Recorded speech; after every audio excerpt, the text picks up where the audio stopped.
Hello, my name's David Burrows. I'm going to read an excerpt from my book Legacy of the Eldric, which is book 1 of the Prophecy of the Kings. You can visit my website davidburrows.org.uk to have a look at my books. There you'll find sample chapters and book reviews. Please take a moment to have a look, and perhaps my books are for you. The prologue. "Lay the body there," Jonathan said, pointing. The 3 soldiers carrying the corpse dropped their burden with a meaty thud to the forest carpet. The men looked disgusted by their task.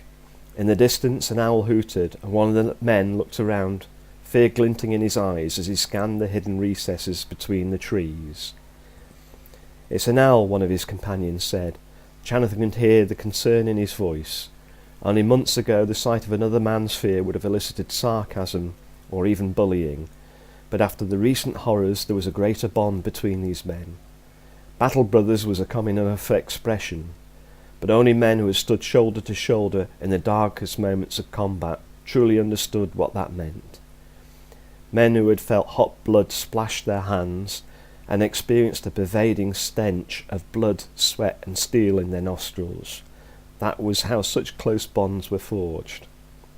Jonathan stepped up to the corpse and spat in its eyes. The body was that of a man in his 30s. He wore a robe whose colour in the dark of the wood was difficult to decide. It did nothing, though, to conceal the blood stain that marked the deep wound that had killed him. Jonathan turned on his heel. Coming between the trees in file were others who had fought the demons only hours before. It had been close, but Drakar's death had finished the bloody conflict, and even now many of the alliance were hunting down the enemy as they sought to escape. Many of the approaching men were sorcerers, and all were clearly bone-tired, stumbling as they came into the clearing. Even though they were exhausted, Jonathan knew that one final act was required to guarantee an end to the bloody war. Ashona approached Jonathan. She looked close to tears, and Jonathan felt pity overwhelm him. His own tears threatened, and he choked down his emotions, but could not stop himself from taking her hand. Victory felt so very hollow, not at all how he'd imagined it to be so many months ago. Death still befouled his mind like a toxin.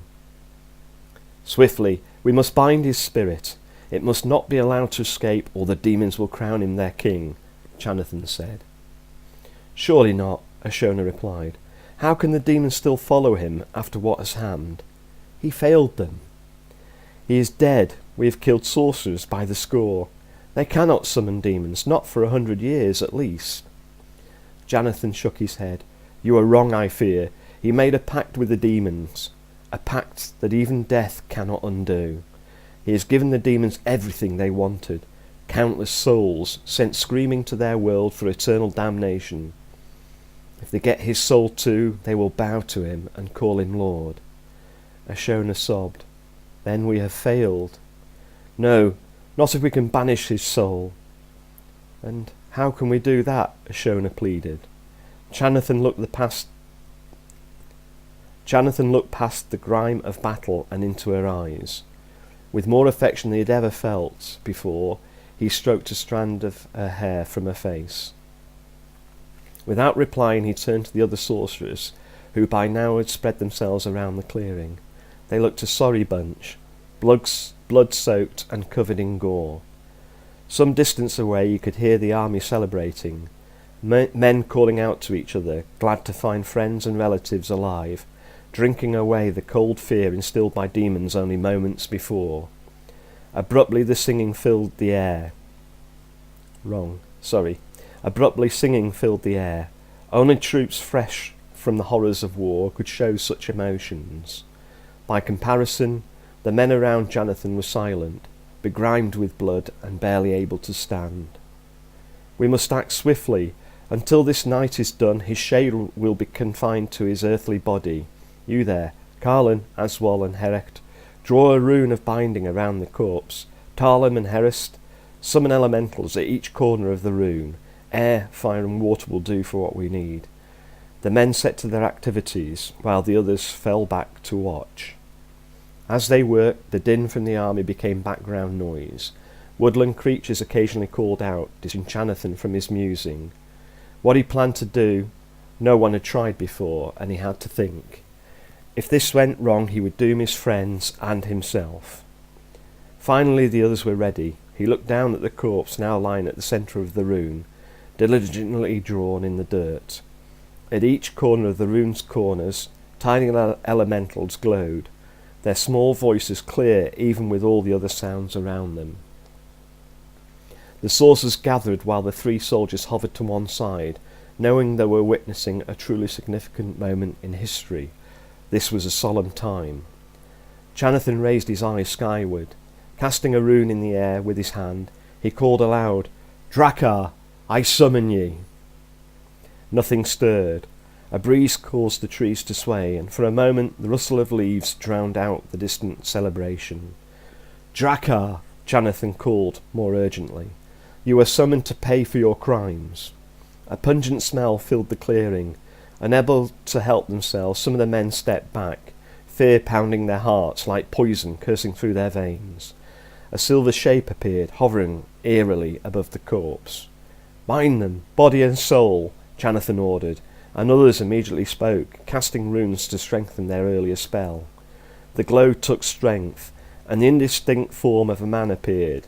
Hollow eyes stared deep into Jonathan's soul, and for a moment he nearly quailed, but then, by his side, Ashona squeezed his hand. All at once he was glad of her presence. "Foul creature, abomination," Jonathan roared. The spectre laughed.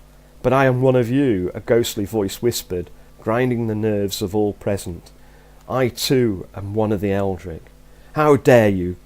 Jonathan shouted, suppressing a shudder. "You forsook us the moment you looked upon the demon world. Your twisted craving for power has destroyed you. The king banished you. You were unmade and unnamed. The sands of your soul are stained forever by the blood of your betrayal. How dare you compare yourself to us?" "You forget," answered the now mirthless voice. "We were all banished. We left our homeland hundreds of years ago because our ancestors dared to look upon the demon world. I am more like you than you would care to admit." Jonathan was stunned into silence. The spectre faded briefly, and for a moment Jonathan thought it was gone. "Bind it," Prince Ellard said, stepping forward, looking up at the spectre. "You are a traitor. You killed the king." "He killed me first," the spectre said in a peevish tone. "Damn you, you betrayed your people." "We will not let you find your way to the demon world," said Ellard. To Jonathan it seemed that his eyes flamed with passion. "But you cannot stop me. I am Drakkar. I do as I will, and I will damn you all." There was silence for a moment. Even the revelry seemed to have stopped, as though the world was holding its breath. "But you are wrong," Ashona said softly. At the start of the war, she had been such a gentle soul, but looking at her now, her eyes bored into Drakkar's, and her shoulders were set in utter defiance. "We will banish you, but not to where you expect to go. Prince Ellard, give me your sword. Only one of the 7 will help with the spell casting." Ellard stepped forward and handed his sword over. It was a marvellous weapon, forged from a meteor that had crashed to Earth the previous year. They had made 7 swords, and each was proof against demons. "What are you going to do?" Fear tainted Drakkar's voice, and briefly he appeared to shrink. Ashona chanted as she drew a rune over the blade. Jonathan realised then her intent. The sword amplified the power of the person holding it. The rune was to open a gateway to another world, and for a moment Jonathan feared Ashona was opening a gateway to hell. He did not recognise the rune at first, and then comprehension dawned. Prince Ellard must have also realised, for he rushed over to take back his sword, but Jonathan laid a hand on his shoulder. "It is all right. She knows what she is doing. She is opening a gateway not to another world, but between them." Ellard frowned. "The nether regions?" he asked. Behind them Drakkar wailed. His form glowed brighter, and the surrounding sorcerers' voices became more urgent. At that moment an elemental expired, its scream echoing into the night. "Help them," Jonathan ordered, and others joined the sorcerers about the rune. summoning elementals to bind Drakkar in place. Furiously he struggled, and then the gateway was complete, purple and green lights streaming from it. "Go," Prince Elard commanded, laying his hand on this sword. The ghostly shape drifted towards the gaping rent in space as an icy wind gusted, a prelude to the nothingness beyond. "You shall not stop me," Drakkar screamed. "I will return, and then I will destroy you, your children, and their children." The light from his ethereal form faded as it progressed through the gaping wound. Then, abruptly, it was gone. Ashona stopped casting the rune, and the rent slammed shut. Drakkar's final scream snapped shut. Night noises about the wood returned, as though the banishment had forbidden sound. All at once, Chanathan sensed that it was too much for Ashona. She fell to the ground, as though her legs could no longer support her. Others were leaving, but at her collapse they paused. Ashona cried out, "I see it! I see the future. Drakkar will return. I see the fires. I see the death." Jonathan knelt by her side. "Calm yourself. That is not possible." The 3 soldiers came over, wanting to help, but hesitant, too afraid to come close. Jonathan gently took her face in his hand and made her turn to look at him. "We have won. We have banished Drakkar's shade. This land is safe now." Ashona stared past Jonathan. He sensed she was seeing past him into another world. Her voice was so low that he had to strain his ears to hear. By his side one of the soldiers gasped. "It's a prophecy," he murmured in awe. "When Talin's crown once more does shine, Drakkar's shade will rise sublime. 3 princes royal through time will sleep, an appointment with destiny 3 kings to keep. Trogar's psalm across the land will reach, of war and famine his army will preach, and one will stand to oppose his throne, a king resurrected from within his mountain home. Of air, fire and water he will be born, to aid the people when all else is forlorn." "Ashona," Jonathan wailed, shaking her shoulders. "Ashona," he sobbed. The light in her eyes dimmed. She was too close to her Sheol, her guardian spirit, and that had always worried Jonathan. "Ashona," he cried. Slowly she shook herself as though waking from a dream. "Thank the Calanth," Jonathan sighed, grinning broadly. Jonathan helped Ashona to her feet. By their side a soldier made a warding sign against evil, his mouth agape. Jonathan turned to him. "Forget what you've just heard. Do not mention it to anyone." He doubted the soldier would. When she had spoken, Jonathan had felt the compulsion in her tone. The man stared back blankly, angering Jonathan. "All of you," Jonathan commanded, "forget what happened under the pain of death." Ashona looked at him bewildered. "Why? What has happened?"